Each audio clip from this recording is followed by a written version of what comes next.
I do look at the empowerment and equality of man and women. I do understand, though, that there are certain things women can do that I will not be able to, and that I can do that women won't be able to. Am I going to knock them down and try to tear their life apart? No, I'm not. I don't want to do that. But at the same time, we don't want the reverse. You know what I'm saying? We're not. I want to go to a place to support you in finding that equality you're looking for. However, the equality that you're looking for is based on a small fraction that the media likes to oversaturate. So everyone keeps thinking it's like, well, men are controlling everything. And it's like, and realistically, there's a lot of places where women control it and dominate those fields. I don't have the stats on them, but you can look it up. There's places where women do dominate. There are places where men do dominate. I'm not going to lie and sit here and try to play this whole like, oh, you know, women are taking over. No, I'm not playing that. The fact of the matter is that there are things that women dominate. There are things that men dominate. Now, we got to understand, and we got to look at it in the sense of, if there is something I am lacking, right? Something I am lacking in the aspect of our moral values, and there is somebody who can fulfill what I am lacking, that is a great partnership. That is a great team. That is a great relationship to build and grow. The problem is people don't want to build and grow with others. They want to build and grow with themselves at any cost necessary.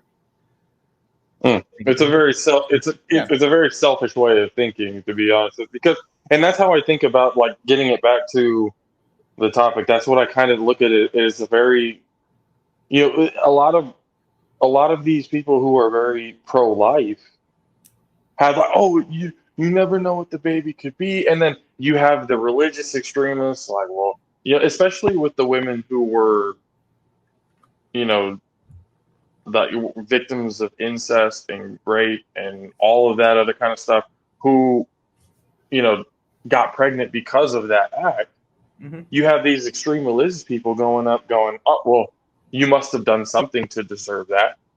That's God's plan. So Exactly. So when I hear that, I go, so then I am a very firm believer in karma. Things will come back and kick you in the ass if you do not face them head on. And it's going to be, and if you refuse to absolutely face it, it's tenfold. It's going to come back even worse on you.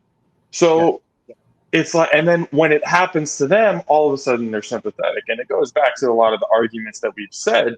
A lot of people's views on certain things are based off of their experiences. If you have never had the experiences of a complication in pregnancy, you will never know. Yep. I'll put it in perspective. So to piggyback off of that, I'll put it in perspective. A friend of mine was told by doctors she would not be able to have a child. For if she were trying to go through with any pregnancy, that pregnancy will potentially kill her.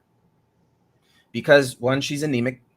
So the blood loss alone would be enough to put her in like dire straits. In jeopardy, yeah. In jeopardy, stuff like that. Additionally, the strain that it will have on her body, she's a very small statured person. She's not a midget, but she's a very small statured person. But, it will put a lot of strain just with all the medical history that she had. Now, by God's grace, she has a child. And she's alive. However, it did not come without its complications. There were moments where they said, like, she almost bit the bullet. But the thing is that in the event that it got to the point, and I had this conversation with her years ago, same conversation, whole thing about the pro-choice aspect. If it came down to her or the baby, I understand how everyone will say, like, even back then, everyone was like, save the baby. And it's like, well, time out. My thing is that everyone wants to save that baby. You being the mother who is now gone, what's going to happen to the baby? Not saying like, the father isn't going to step up or anything like that, but let's say he doesn't. Where's that child going to go? The uncle wasn't going to take him because the aunt was crazy. The other parts of the family were MIA. So what's going to happen to that baby? They end up in the system.